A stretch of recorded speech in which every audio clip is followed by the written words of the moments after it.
Now we have Professor John J. Kinnaman, who is a senior scientist and associate professor at the University of Colorado, United States of America. He's an ecosystem scientist and past president of International Society for System Sciences. He is currently developing a theory of system wholeness, the R theory, that applies to the causal nature of life and non-living systems. He is working internationally between the United States and India to establish a bridge between Eastern and Western philosophies. Part of his current research now involves the indigenous roots of Vedic philosophy in the Indus or the Saraswati region of South Asia, which may offer precedents for ecological sustainability. He is speaking on the topic Vedic Prehistory, a precedent for holistic meta-science for sustainability. Dr. John J. Kinnaman. I request all the speakers to kindly stick to the time allotted, that is 20 minutes. Sai Ram. I offer my humble pranams at the lotus feet of our beloved Bhagwan Sri Satya Sai Baba. I also want to dedicate this talk to my good friend Manu Raval, a great Vedic scholar and historian who passed away at 94 last year. Greetings, everyone, brothers and sisters. I am very honored to be here at the kind invitation of Subramaniam Gorti, the organizing committee, the Sai Trust, and of course, the grace and benevolence of Swami. Now, I don't want to lecture anyone on the Veda. I am not a Vedic expert. I am an environmental scientist trying to improve current science by bringing in a concept of holism from the Vedas. So if I take liberties with interpretation, please forgive me. These slides should be scrolling. They're supposed to scroll every 15 minutes. I don't want to talk to the slides and go, there are no bullet points. This is meant to scroll in the background every 15 seconds or so. And perhaps you could think of it as impressionist science. So it's artwork. The Vedas tell us there is a holistic pattern of cosmic order in the universe called Rita or Ritam. The Rig Veda refers to it over 100 times. It's the core of many patterns of creation and knowledge in Vedanta. On the screen, you'll see various diagrams of its basic pattern and related images. I'm diagramming it in a kind of graphical mathematics, showing it as a cycle of 4 causes, which I call a holon. A holon is a system that is both part and whole at the same time. It represents the first thing we can know about Brahman, according to the Upanishads. It's a cycle of 4 natural movements that make or explain the wholeness of anything that exists or can exist. We can say that it is the quintessence of nature. The word quintessence means 5th essence, literally, in the Greek translation. If I have it right, it's the way things happen in interconnected causal cycles. Swami spoke about it often in various forms. In the one interview I had with him, he told me to refer to it as organization. He explained it in many discourses, but usually in terms of the supreme dharma that applies to us as true human beings. Rita seems to be a more general concept that applies to everything, even physical reality. Swami described it using his hand to show the 5 human values. It's also the 5 major paths of yoga. So maybe you can do this with me, okay? Just hold up your hand for a minute and look at your hand. You have 4 fingers that are relatively independent, but 1 thumb that can connect all of them and make it whole. Just as you need all 5 fingers to solidly grasp a physical object, you need all 5 qualities to solidly grasp reality. So your fingers represent the 4 causes in nature, which you see in those hold-on diagrams as a cycle. And the unifying 5th essence, your thumb.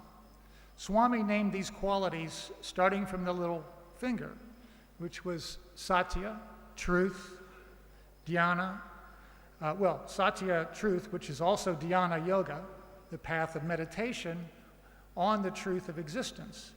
The next is dharma, right action, which is the aim of karma yoga and seva. The next is shanti, peace, the peace of mind that comes with jnana yoga, true knowledge. Then prema, love, the essence of bhakti yoga. Finally, the thumb, which unifies them all, is ahimsa, which is Raja Yoga, unifying the 4 paths. Thus, ahimsa is not a simple concept of nonviolence, but a very deep, holistic one. It's more like the middle way of Zen. It's moving through all the causes harmoniously, passing gracefully through life without causing ripples, like passing over a still pond. It's speaking and acting sweetly and causing no offense. It's the divine being. So Rita is right there on your own hands. And you have 2 opposite hands. One direction of the cycle describes how the causes reproduce the world. The other direction is how they explain the world in ascending awareness. So when we do a blessing in a clockwise motion, we're ascending from the world to God. Together they form the self, which is both, and maybe why we put them together to say namaste. I see your divine reality as whole embodiments of love. So these quintessential cycles establish a transcendent identity, the self, which is thus Atman, that may rise to Paramatman or sink to Jivatman. It's our choice. We might also say it's what we call right at any level of experience up to ultimate truth. The Vedas make the astounding proposition that we can understand all of reality as happening in these terms. But I want to tell you 2 stories now. One is about building this scientific understanding of Rita into my own framework and models, perhaps, and it is perhaps the greatest of all legacies in human knowing. The other is about how I personally came kicking and screaming into this awareness from my Western background. And by the way, that's also how I first came to India in 2001, kicking and screaming behind my lovely wife, who had become a Sai devotee. I should have addressed you initially as sisters and brothers, because it is always the feminine that leads us to God. So in my professional life, I made a difficult transition from thinking in terms of physical aspects of reality, I started as a physicist, to looking for holistic answers as an ecosystem scientist. I wanted to answer a basic question: what makes a system whole and sustainable? You see, as a young boy, I lived next to a fantastic oak forest in Baltimore. I was good at anything mechanical, like my father, who was a great engineer. But I also loved nature. I imagined the jungles of Africa where in fact I eventually got to work for a while. The forest to me was magical and exciting, and I thought we could just go deeper and deeper into its mysteries and wonders without ever finding another side. But one day the other side came to me, behind a team of bulldozers, toppling everything, and a housing development sprung up in its place without a tree in sight. We should never forget that nature holds the highest divinity. Even avatars come here to tell us only of our true nature. I believe they're one.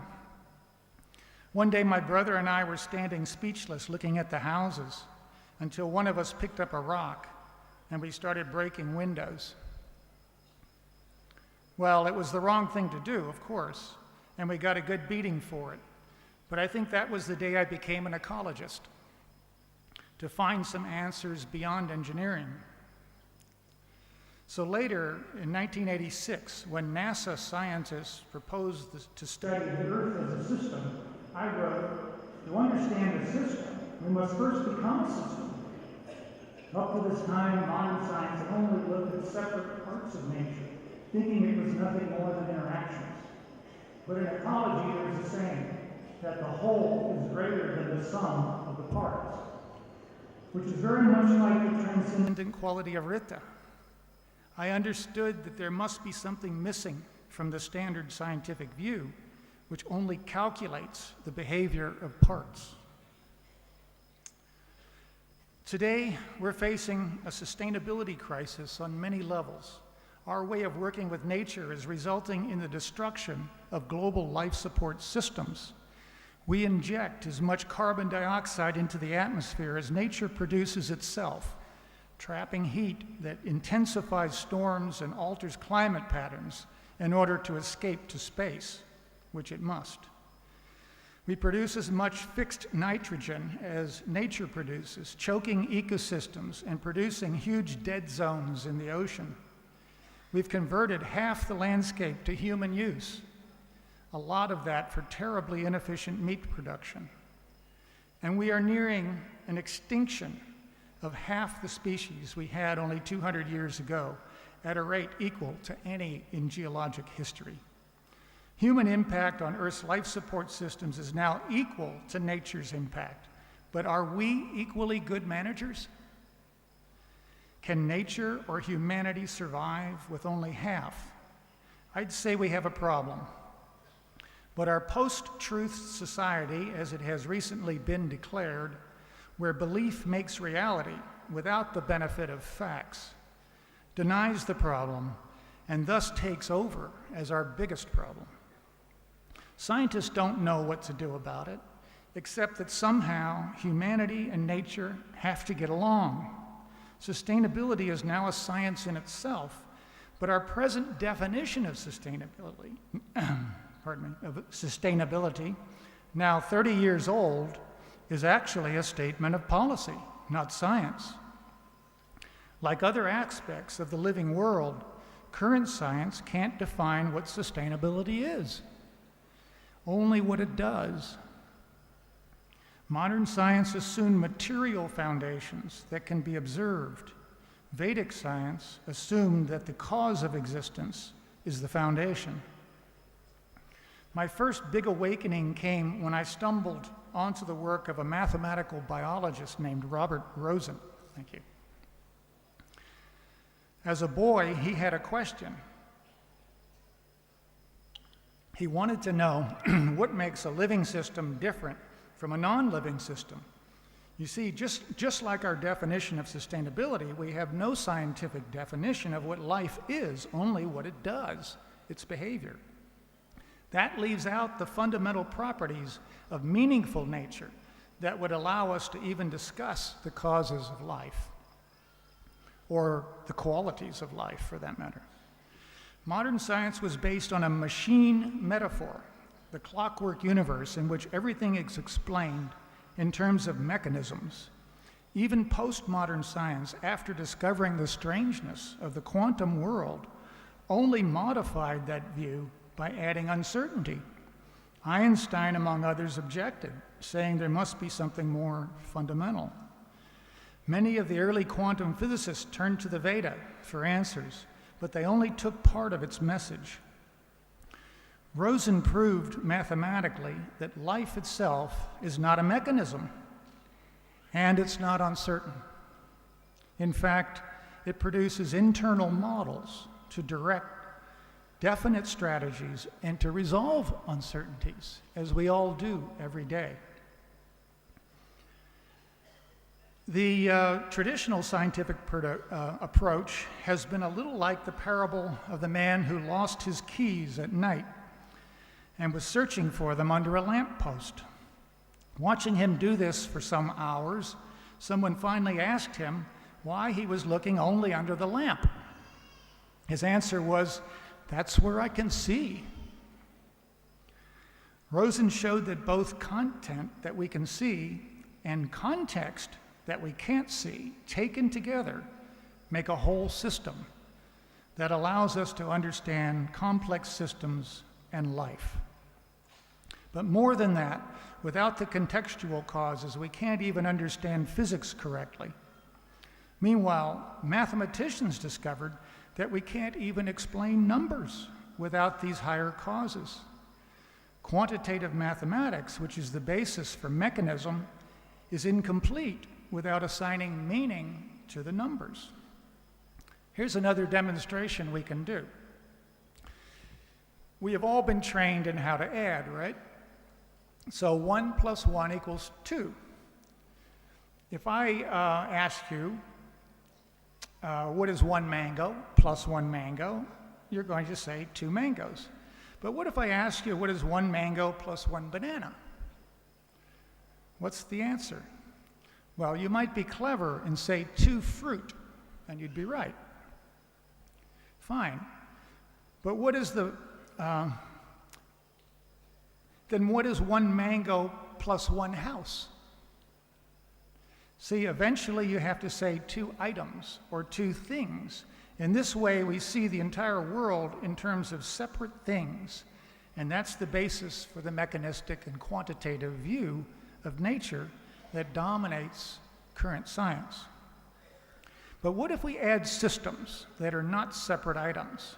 What if I ask you, what is 1 language plus another language? How many languages are in this hall? I can only guess dozens, maybe 100. But you might answer 2, and that might be right. But what if we add French and Spanish? They make Catalan, just like blue and yellow make green.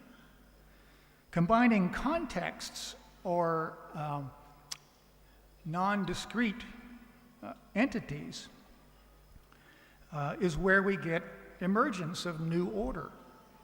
So when adding whole systems or qualities, 1 plus 1 equals 3. Now, this is not a joke. It's a mathematical fact in combinatorics.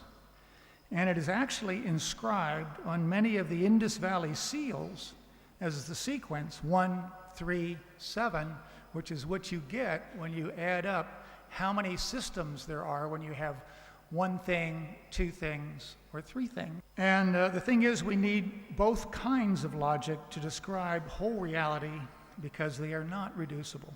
If we do not see the organizing context, then all we can find is chaos and paradox. Another example, a coin has 2 sides, which are held together by the coin, so it's 3. The Isha Upanishad describes this property of natural wholeness very explicitly. If I can take some liberty to substitute the word whole for the more common translation full, it would read like this. That is whole, this is whole. From whole emerges whole. When whole arises from whole, what remains is whole. Context acts like a model. So Rosen called the relation between contents and context the modeling relation. Stephen Hawking now says reality is model dependent, and other physicists now say nature includes information and mind. We're getting there, but slowly, and like me, kicking and screaming. I suggest that Ritam is the mind-to-body relation that science has had so much difficulty understanding. It's the same as the Vedic relation between the material world and Akash, which is a contextual memory of material existence. But I don't think Rosen knew much, if anything, about the Vedas, so I think it really was an independent discovery in mathematics, truly a brilliant insight, and why I consider Rosen the Einstein of biology. He also predicted that biology, when properly done, will be a more fundamental science than physics. And I agree with him. It's very important in the scientific method to have independent discovery and then to test a theory in case studies. So it was a big surprise for me to discover the Vedas, and that the Vedas and Upanishads independently described the supposedly new idea I had from Rosen's work about mathematical wholeness. Then I was again amazed to find that many symbols of this cosmic order are found in the archaeology of the 5,000-year-old Indus-Saraswati civilizations, which scholars are now recognizing as an indigenous series of Vedic and Proto-Vedic cultures. It was also the most sustainable civilization ever known, according to the evidence, lasting at least 2,000 years by the evidence we have, and probably much longer, according to the Vedas themselves. That it survives today, after relentless marginalization, is the strength of India, a further testament to its sustainability. Previous scholarship gave us people without a philosophy and a philosophy without people. But if we can put them together, there is an amazing story of ancient holism and sustainability buried in history. Scholars lost this knowledge for a lot of reasons. It was partly because that civilization collapsed between 1900 and 600 BC, which dried up the Saraswati River due to climate change, which dried up the Saraswati River and forced it underground. But since then, it's been buried by many other forces in society. Now, ancient holism and modern mechanism go together because we need both to understand or realize the whole. The problem comes when they are seen as separate and independent from each other. Then they tend to disrupt stable systems and reorganize them into new ones.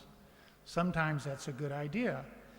If we understand what makes sustainability, we might be able to disrupt a pernicious system like 3,000 years of a culture of war that we've had. So going beyond simply a political definition to a scientific definition is extremely important.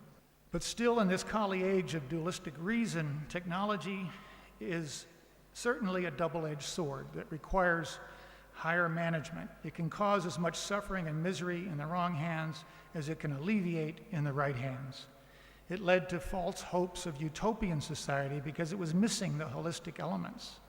The way we pursued it through increasing consumption and material growth threatens global sustainability.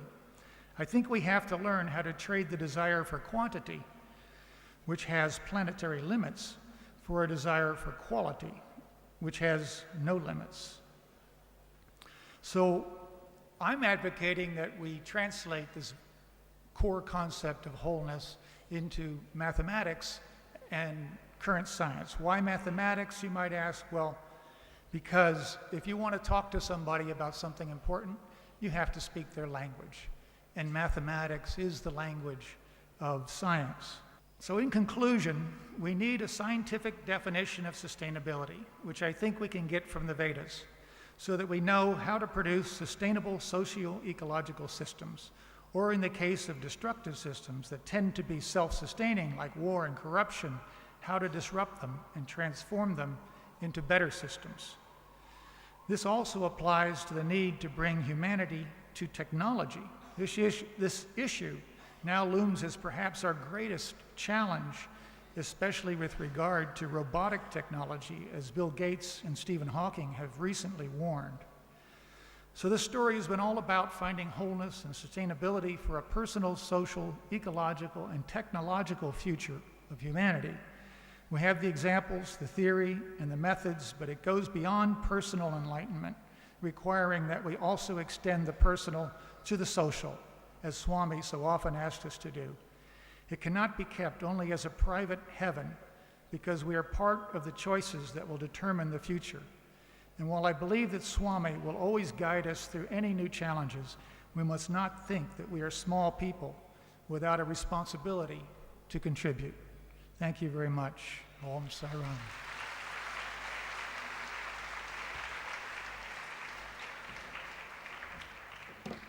Thank you, Professor Kinnaman.